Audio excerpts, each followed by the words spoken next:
Hello and welcome to a new episode of Cargo Masterminds. COVID pandemic shook the airline industry like never before. Every airline that did not have a freighter fleet was caught off guard as the countries around the world closed borders for all scheduled passenger flights, leaving very little hope for cargo capacity on passenger flights. Cargo was allowed to fly and there was huge demand for cargo capacity. Challenging circumstances make people and companies to be creative and really look for building resilience. Montreal headquartered Air Canada is an example of how quickly an airline could turn around amidst the most challenging circumstances. Air Canada launched its first cargo-only passenger flight in March, and since then, it has so far completed close to 5,000 cargo-only flights. Cargo has always been a significant part of Air Canada, which has in its fleet a diverse mix of aircraft that offer substantial cargo capacity on intercontinental routes and on regional routes. Revenue from cargo has gone up significantly in the last 1 year. Interestingly,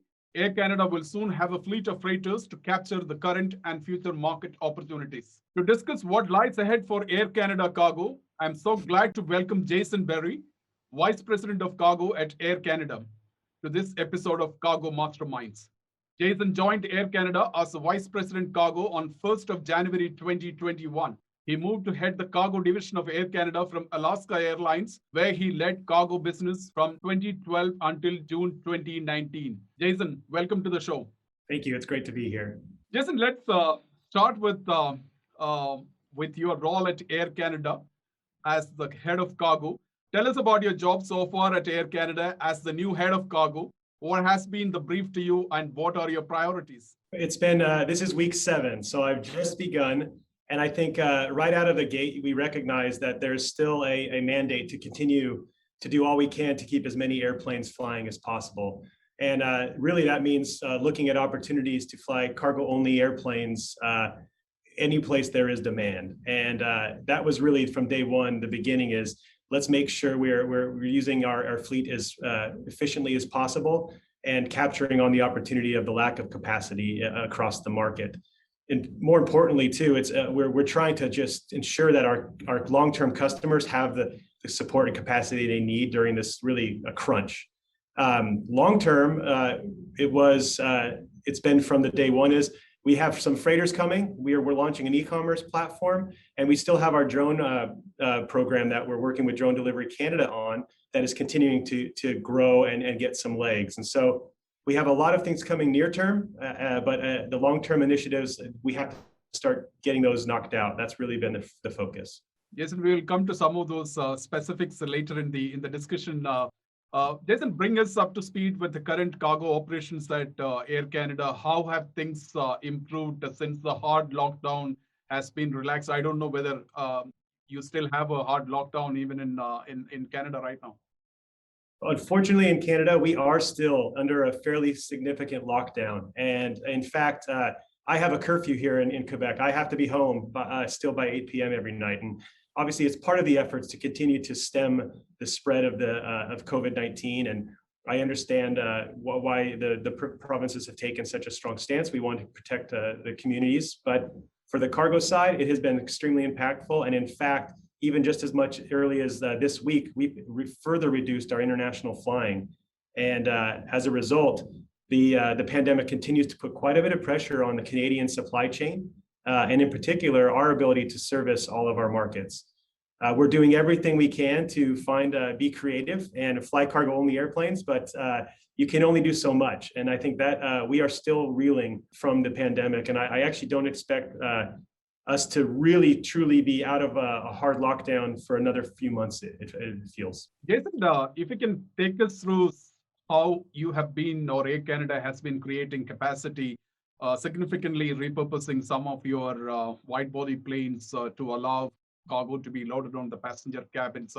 Can you tell us how many of those aircraft have been repurposed for cargo? And going forward, will you be adding more of those? That's a great question. So we were the first to commercially operate the airplanes with on the main cargo on the main deck with no seats. And it's something that over time now we've perfected. And I think the team has done a fantastic job at it. We've operated over 2,000 main deck flights over the last year, approximately. We currently have 5 to 6 aircraft at any given time flying around without seats and on the main deck and utilizing that space. We're also utilizing our available passenger airplanes, as many as we can. As of today, we have 31 cargo-only flights operating today, and with the goal of really keeping that consistent for the long term to about 200 or more cargo-only flights per week. We are in the process of looking at the potential of removing seats on additional aircraft, but obviously there's a lot that goes into that. It's a regulatory requirement, and so we're working with Transport Canada and with our maintenance partners to see if that's even feasible. But we would like to do that if it's possible. With the current forecast of travel likely not returning anytime soon, we would like to leverage our skills and abilities in that side and get more cargo-only planes flying. Jason, the Air Canada also has done the repurposing of some of the narrow-body flights on the Air Canada Express division in order to kind of reach your regional network. How has that been progressing, and is that something that is still on with Air Canada? We're not doing that at the moment. And one of the challenges we've had is as the provinces have had different type of rules and regulations and lockdowns, it's made it very difficult to facilitate domestic trade. And although we did make a run at using our narrow body fleet as cargo only, it really did not work out as we hoped, unfortunately. And we gave it a go. There just wasn't enough two-way demand to really support it. I have a two-part to the next question, and the question is about the mismatch between the supply and the demand. How serious is this issue in the global air freight industry, and how serious is this issue with Air Canada? Sure, it's serious on both fronts for sure. On the international side, 50% nearly of the capacity was belly capacity that was flying around, and as so many carriers like Air Canada have dropped down to 75%, 80%, even 90% less international wide body flying than there was previously, it's really put a lot of pressure on the bellies. They were a huge part of the global supply chain, and I think it's often taken for granted that those bellies, how much hard work they do in this industry. It has been a significant impact. On the domestic side, I believe it's even been worse. It's even been harder for us with the policies that have been put in place in Canada to protect the citizens. It's really required us to draw down our domestic flying quite a bit. We have a robust domestic network, and we've just not been able to leverage that with the current demand for travel. And so I think as we look at what's happened to the supply chain, it's been pressed extremely hard. And I think we are doing everything we can to ensure we're still moving goods for the customers that have supported us year round for years. But it's become very difficult, and we are looking at ways to be creative. We're putting wide bodies in on domestic flights just to help position cargo and keep the flow moving. But it's not a perfect science, and it's definitely not how we'd like to do business. We are looking forward to a time when capacity comes back, both from a domestic and a global perspective. Jason, let me come to the most interesting part of the discussion, which is actually I had a chance of listening to the earnings call last week, and cargo did phenomenally well. Of course, in comparison to the passenger division, it doesn't really make much of a difference. But your overall the whole year growth has been by 28%, revenue reaching almost $1 billion. Take us through some of the key highlights of 2020 as an year that has been extremely challenging for the aviation industry. Of course, you came into to join or take up the role only on the 1st of January this year. I will say I was, as a cargo fan, and I love the industry. I've been watching Air Canada from the side and just so impressed with what they've done. But in 2020, it was a group effort.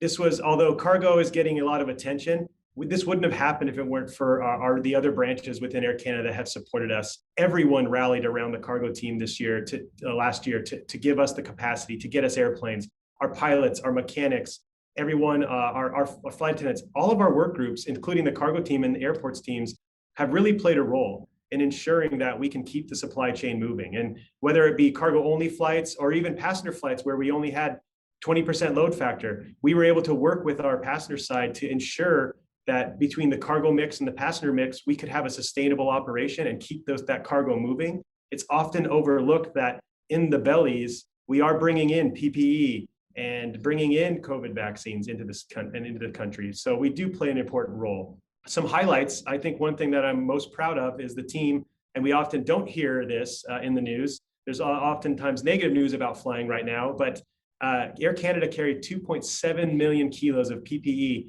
into the country last year, and those went out to first responders, essential workers, and helped protect a lot of Canadians. And I'm proud of what we've done there. In addition to that, we did have a record year for cargo. It was a great result considering we got there in a way that no one ever imagined we would. I don't think you could have scripted 2020 ever. There wouldn't have been a route that we sought to get to over 900 million in revenue this way. Capacity was down. We had to pull seats out of airplanes and get very creative and fly passenger planes with no seats, with no people in the seats. But by doing that and working with our partners and the other branches, we were able to put together a very solid year. It's something that I think everyone at Air Canada should be quite proud of. Jason, tell us about the freighter operations that you intend to launch maybe later this year. You already have some of your 767 already been sold to ATSG, which will come back to you or will be leased back to you as converted freighters. What is the rationale for the freighter operation that you intend to launch sometime this year?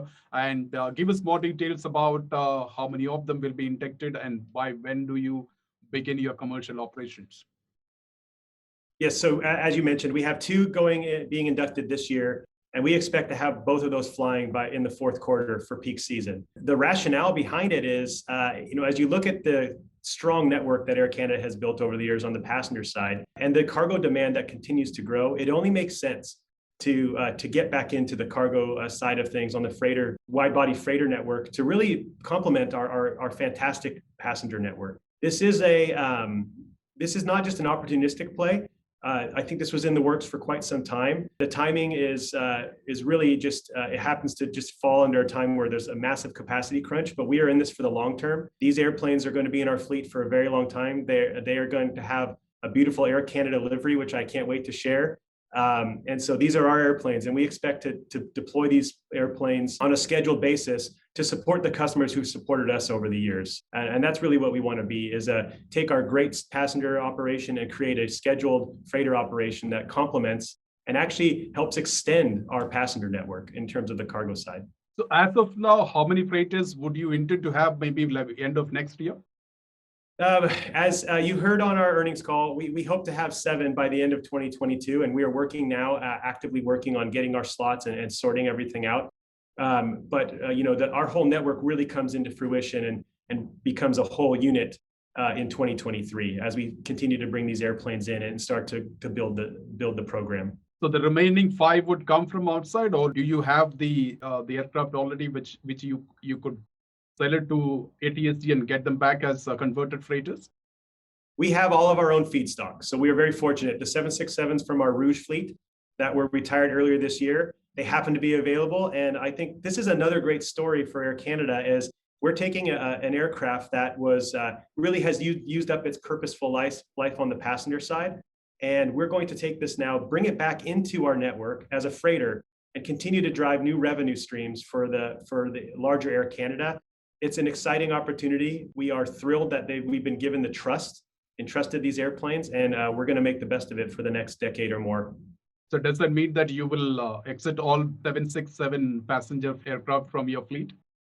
Yes, they are already out. And so those are the airplanes that we are eyeing right now and considering for conversion. And they are just 7 of them. There are 7 that we have identified right now. Jason, coming to some of your vertical, and I want to connect to your freighter operation network that probably would come into effect maybe at the last quarter of 2021. How significant is this in relation to your e-commerce vertical as a business of Air Canada Cargo? They actually are two very separate things, and I think it's easy sometimes to confuse the two. The 767 has been reinvigorated because of the e-commerce market and the need to have that mid-range, wide-body aircraft. And though I will say we are very much interested in being a part of the process of moving e-commerce on the middle mile. The e-commerce program that we've built is very different than our freighter fleet. They will definitely work together as we build up a domestic network with our freighters, but they are not intertwined or truly actually part of a similar business case or strategy. The freighters really need to stand on their own, and we expect them to as scheduled cargo operations. The e-commerce platform is really going after our domestic bellies, our A220s and 737 MAXs, which are fantastic cargo planes and already proving extremely helpful for us. And as our fleet and as the pandemic ends and we begin to start flying more domestically, that's where we see the opportunity with e-commerce is doing the domestic middle mile along with a first and last mile solution. Jason, can you think of the routes that probably you would deploy the 767? Is that connecting to the Latin American countries markets? Yeah, we are being up in the Northern Hemisphere and where our Canada's position is, we are in a fantastic spot to really take advantage of some of the best two-way trade lanes out there between Europe and North America and Latin America and North America. We just have a great three-way trade partnerships that we believe we can leverage with the 767s. They fit those routes extremely well. And with our operations here in Eastern Canada, it really does. The math works out extremely well, and we're excited to be able to offer this capacity. Jason, I'm also a little curious to ask you whether your Air Canada livery on the 767 would that be like Air Canada Cargo, or it would be just Air Canada? I can't wait to share it. The brand team has. First of all, I will tell you, I think we have a fantastic livery today. It's beautiful. And I'm just always love to see the airplanes taking off. But they've worked with us extremely well, and I appreciate the team and letting us have a little bit of recognition for the cargo team. So stay tuned. It's exciting. We're almost done, but we have I think what'll be you will know when a Air Canada freighter lands. Let's put it that way. Yeah, I'm looking forward to that. Jason, Air Canada is also known for taking something very, very creative, innovative solutions for logistic.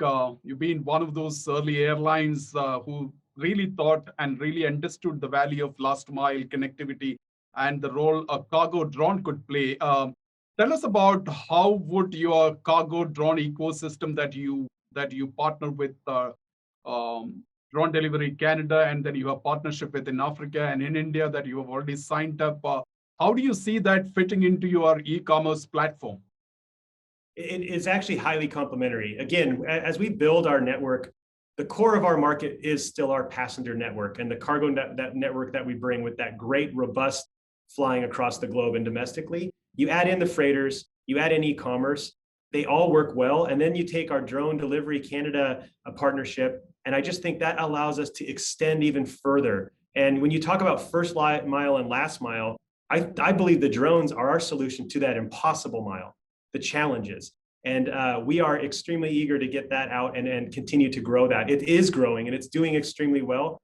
And we've already seen that as more adoption comes, we are at the forefront. Drone Delivery Canada has the best ops center. They're incredible at what they do. We are thrilled to be a partner with them. And I actually think that as we continue to develop and mature our e-commerce platform, that the drones very much have a place in that.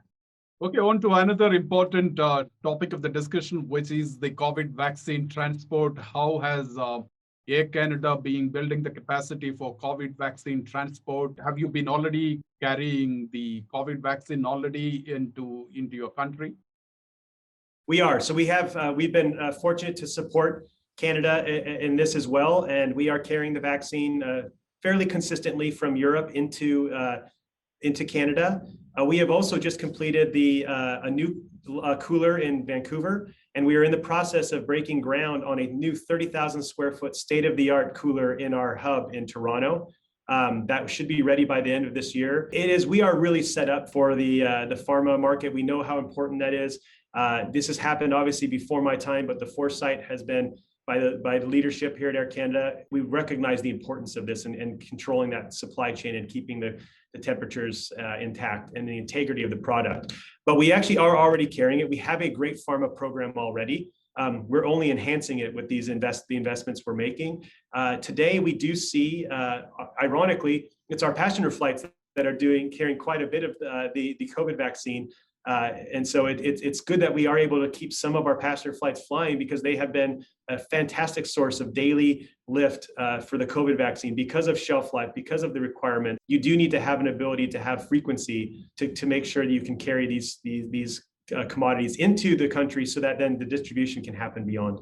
Jason, I think in the pandemic or even now, there are only two verticals that have been talked about. One is the pharma or the healthcare products or the vaccines predominantly, and the other one is e-commerce. Of course, I think e-commerce did phenomenally well as a sector and also phenomenally well as a vertical within air freight industry. Within Air Canada Cargo, what are the other priorities in terms of verticals that you would really like to build in 2021 and in 2022?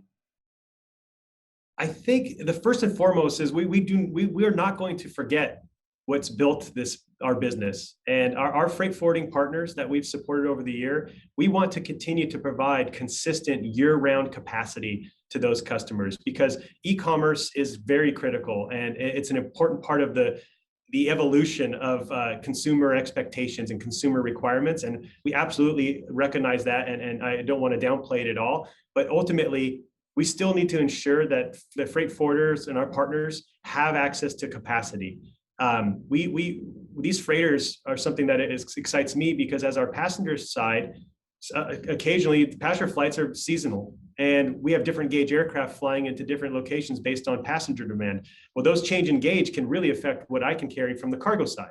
So having freighters, I believe it allows us to get very predictable capacity to some of those core markets, along with our passenger flying to ensure that year round, whether it's the peak holiday season or the doldrums of summer, we will have the capacity there. And I hope that will be reassuring for our forwarder base that, just because peak season comes, we won't cut off capacity to deal with the peak mail and e-commerce. We are going to have freighter capacity and belly capacity available year round. And I think that has to continue to be a primary pillar of our business.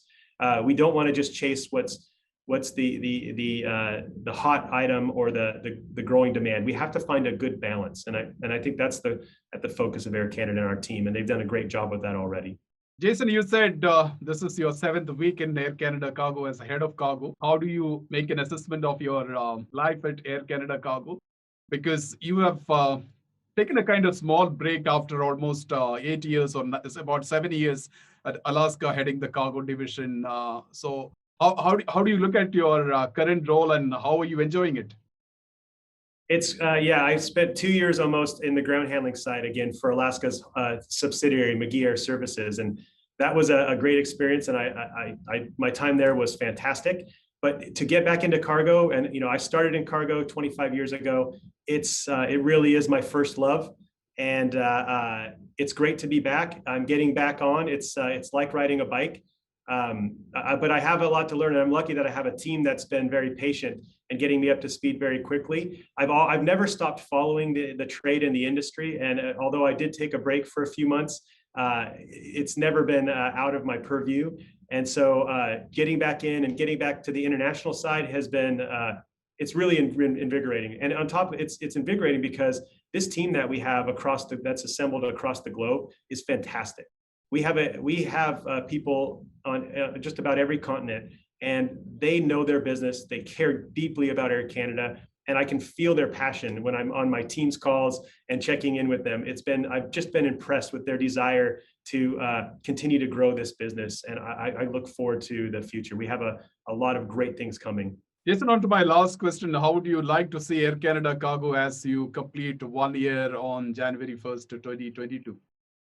We have a lot happening. We've got to introduce these freighters. That is first and foremost. Our e-commerce program, we hope to launch this next quarter. We have a website in works and then more to come on that. We are still really in the pilot phase. We are making deliveries with a retailer today, and it's going extremely well. So I hope by the end of this year, we can look back at January 2022 and say, we launched a fantastic e-commerce solution for retailers in Canada, and our freighters are out flying and helping support Air Canada's growth and continuous global ambition. Jason, it was a pleasure talking to you, and I really appreciate you joining us for this interview. I'd like to wish you the very best and hope to talk to you soon.